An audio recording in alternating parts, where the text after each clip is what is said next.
everybody. Welcome to day 3 of the Growth Challenge. Just in case you forgot my name, it's Helena. And my name's Megan. Today we're talking about working in versus on your life, business, career. And when we're talking about whether you're working in something, like meaning you're completely and 110% always immersed in it, or whether you're maybe working on it, so working a little bit outside of it while your day-to-day can still go on, and you're planning farther ahead. And why is this important? There's value in both, and we'll give you lots of examples on what working in or on looks like. Yeah, and so these examples will encompass your life, your home, but also business and career. So you can think about the roles that you play in your life right now and then use those examples and put them beside each of those different categories based on what makes sense for you. And you definitely have to look at this in terms of having a bit of understanding of what your goals are. So the first example that I will give for you of how this really came to life for me and how this really started to become present for me was as a business owner with Infine Feather. I've had the yoga studio for 7.5 years. The first, I kind of explain it like a bit of a toddler. The first, from the birth to 4 or 5 years, I was there every single day, 7 days a week, managing everything. I was working so hard in the business. But as it started to grow and my goals with the business started to grow, I realized that I needed to learn to delegate things so I could be working more on the outside of the day-to-day operation, so I could work on the larger goals. So I'm working on the growth for the business, the larger vision for the business, while I have trained other people to do some of the day-to-day stuff like admin, some social media things. Those are things that I don't need to be spending my time and energy doing with the larger goal for growth. Yeah, so this is important when you think about even your home, when you are fully immersed in the day-to-day operations of keeping a household running and keeping family and responsibilities running. If you're in it, you are way more susceptible to overwhelm, to being triggered, to missing little steps and details and moments of joy. Whereas if you can step back and see the overall picture of a happy home and what that feels like for you, you can catch those moments of joy. You can let yourself, let a little piece of tidying or organization go for the day and just enjoy a cup of coffee on the couch. You're not running and the wheels aren't turning so quickly because we don't want to live in a space of overwhelm all of the time. There's a lot of grace we need to give ourselves to take a step back, trust that things are still going to move forward, that people are going to be okay, and look at it from a different perspective, to see above. I like to imagine when I'm working on something, working on my life, that I'm seeing it from a bird's eye view. So I can see all the different moving pieces, I can see a different perspective, and I can also look ahead into the future and front load and plan what needs to happen, how I need to prepare myself, who needs to be front loaded, and what I need to work towards. Yeah, and I found that this was a really helpful thing for me when I got to that place of like, hey, I'm working on my business. I am working on the future of Infine Feather, rather than being, overwhelmed and bombarded by 30 inbox emails, that I could learn to delegate or train someone else on doing. Because I was so involved and so close to it, I would also take things really personally sometimes. Because your blood, your sweat, and your tears goes into it. So I would often get pretty emotional, or I would get kind of offended when something wouldn't go the way I had imagined or planned. But then when you sort of can take that step back, have that bird's eye view, I'm looking overhead being like, everyone is where they need to be. Okay, that area needs a little bit of love. How can I, get some support more in that area so I don't have to be the sole person fixing everything?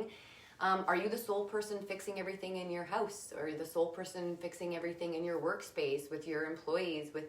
Are you kind of always being the glue for whatever?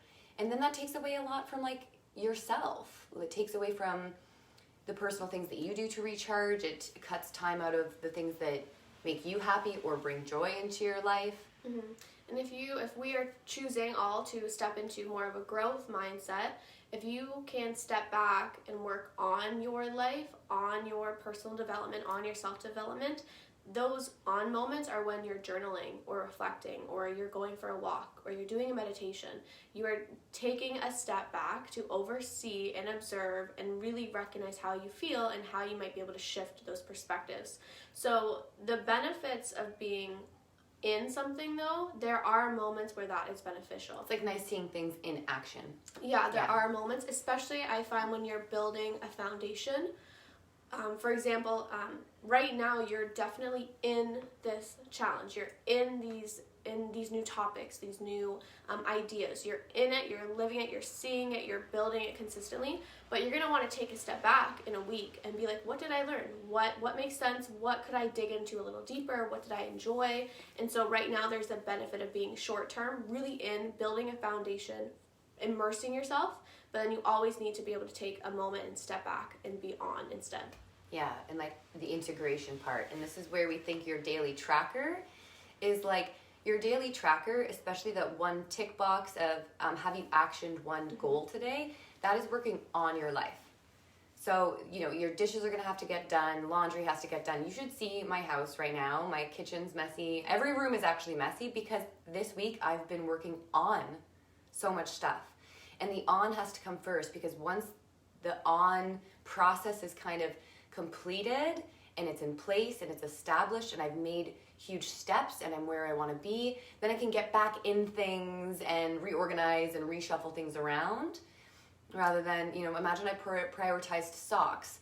I wouldn't be here doing this with you right now. So, and this is important to me. This brings a lot of value to me. So are you using that tick box every day of working on your life and actioning a goal? Yeah, so we'd love for you to share, instead of just ticking off the tracker, which is amazing, we'd like to go a little deeper and know what goal today you were wanting to accomplish and if you maybe accomplished it already. And this goal, again, like we've said before, it can be smaller, it can be larger, it can be a small step towards something bigger, or it can be something easy. But let's just keep each other accountable and see what everyone's working on. Yeah, and we wanted to give you a couple more examples of, working in rather than on, especially in the terms of like a family dynamic. There are times when you need to step away from the household tasks and see if you can delegate some of those things, especially if there are people who are capable and able. Get them motivated to do it. Because when you're working on your family, the things you're thinking about are like larger goals towards saving. Because in the future you want to see your family on a vacation. Or you're planning out your next family movie night. That's something that you're doing, not directly in the moment, but you're doing it for your family later. You're working on the family unit. Mm-hmm. So we've got tons of examples of, I gave the example of me doing this as a business owner, lots of things that I'm doing. Now that I have creative space, it's freed up space to give those tasks to someone else so I can work on the creative content and the future projects. So what are the future projects of your life? The future projects of your career, the future projects for your family, even personally. So my example of working on my life and actioning a goal is that it was really important to me this year to spend more time giving back to community and to try to make donating a regular and consistent thing in my life, because we did a lot of it last year. Mm-hmm. We were able to donate back to a refugee camp in India and, all of the charity donations we were running through the studio.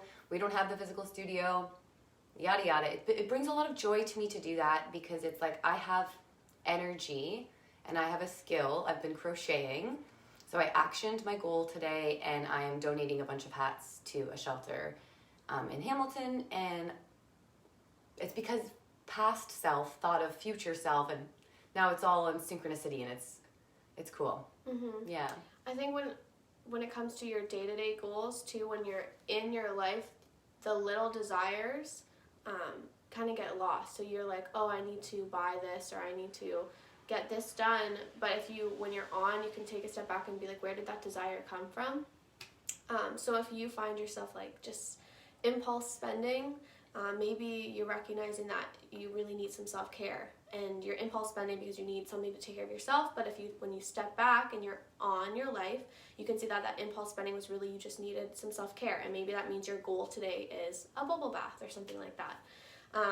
My goal today was just to get a really solid power hour, and I had a really full inbox and a lot of emails and a lot of clients who needed things from me.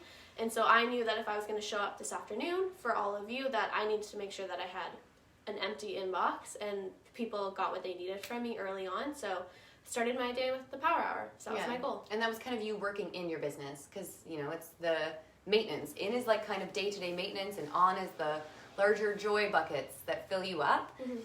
So share your tracker goal that you action today. And we're midweek in the challenge, day 3. We have 2 more days left. We're loving the engagement on the group. It's so nice to open up my notifications and just see that a lot of you have been engaging with one another. It's nice for us to know that this content is just like landing in your heart center somewhere, which got us excited to share the February theme. So Emerge Mentoring has a monthly membership, and every month we have a theme. We also have a quarterly theme. The theme for the whole quarter is radical transformation, and the theme specifically for February is understanding identity. Yeah, I think it's going to be a really transformational month. This content is going to ask you to dig deep and evolve, and part of the growth mindset content was that foundation, that starting point for what the next step is. So if you feel like this is calling to you, but you're ready for something more, and you're like, I wonder what else there is here, the membership might be a really great place for you to learn and hang out with us more. Yeah, it's a monthly subscription. Similar, we have a Facebook exclusive group just for the members. Every month within the $20 package, you get a movement, a meditation. Megan and I will go live and do, I think we're going to do a 2-hour training this month. Might be broken into 2 parts. And then we have a guest speaker that comes in, and it's kind of like podcast style. We hang out and chat.